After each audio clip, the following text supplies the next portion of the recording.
రెండవది స్ఫటికలింగం నిర్గుణ స్వరూపం.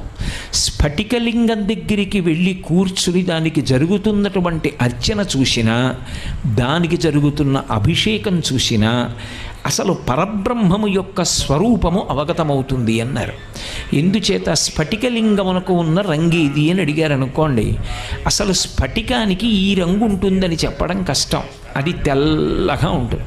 శాంతం పద్మాసనస్థం శశిధర మకుటం పంచవక్త్రం త్రినేత్రం అంటూ పరమశివుడు ఎలా ఉంటాడు అని వర్ణిస్తే స్ఫటిక మణినిభం పార్వతీశం నమామి. స్ఫటిక మణినిభం, స్ఫటికం ఎలా ఉంటుందో అంత తెల్లగా ఉంటాడు. ఇప్పుడు స్ఫటికలింగం తెల్లగా ఉన్నదాని దగ్గరికి తీసుకెళ్ళి మీరు ఒక ఎర్ర పువ్వు ఇలా ఉంచారనుకోండి, స్ఫటికలింగం అంతా కూడా ఎర్రగా అవుతుంది. ఇప్పుడు ఎందుకు ఎర్రగా అయింది? దాని ముందుకు ఒక ఎర్రటి